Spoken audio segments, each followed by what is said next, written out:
get to you. Okay? I was being fought in the heavens.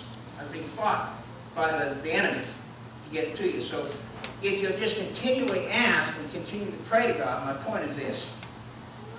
If you'll do that, God will continually talk to you and answer you in earnest. Here's my point. Again, he said, well, is Mary talking to me? Yes. Talk to me again. Ask him for this. Ask him for that. She's having health problems. Now, if God would have went to another person, let's say Judy, and through the angel, is Judy talking to me today? No, Lord, I haven't heard anything. Was she asking anything? No, I haven't heard anything this week. Well, how's Judy doing? Well, no, I haven't heard anything from Judy. And then 1 month or 1 year later, he asks about Judy, and he says, well, no, I haven't heard anything. Oh, yeah, Judy's asking if you'll do such and such. Now, let me ask you a question.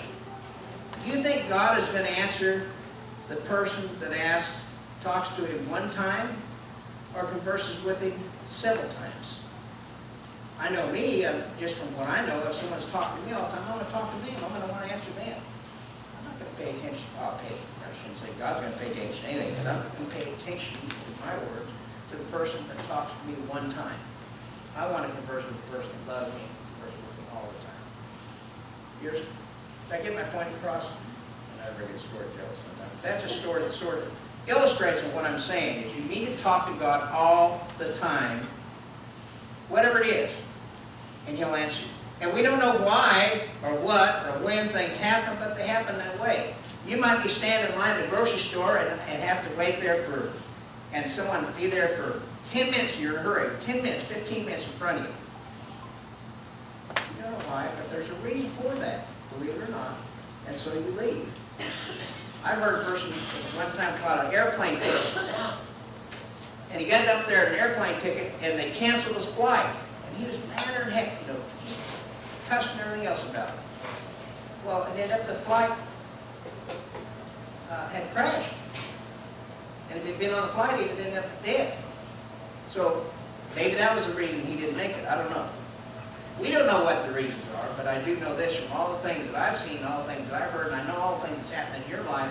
You have had to have it happen to you before you say, man, there must be a reason that happened. And there is a reason it happens. Because God has a plan for you, and he knows what the plan is. Remember, I've always talked about this. God has your ordained plans in life, what's going to happen. Now, you have the choice on accepting or not accepting. Again, that's up to you. But if you accept, you're going the good way. If you don't, you're not. That's basically what it amounts to. Proverbs 20:24 says, the Lord directs our steps. The Lord directs our steps. That means he directs us which way to go. So why do we try to make up things? Why do we try to confuse things? You know? Kathy's been saying a thing here, my wife. Eliza. Well, what's the thing? Well, it is as it is. It is as it is. And that's true. It is as it is. But we need to try to direct our steps to make it is as it is the best way. Okay? But things happen. And we kill ourselves, we torture ourselves over those things. And it's me too. It's everybody. I mean, yesterday when we were at the concert, at the fast.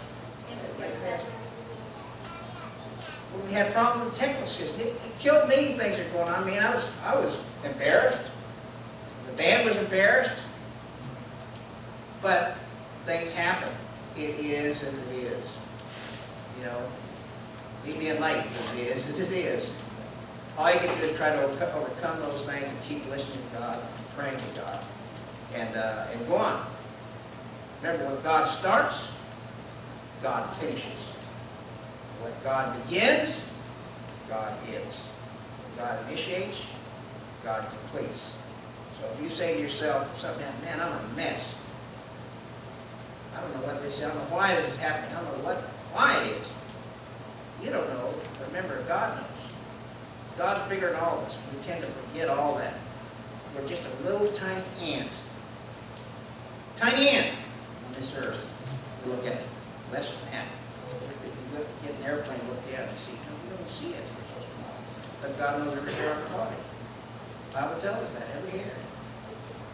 So we've got to get that in our mind that God knows all.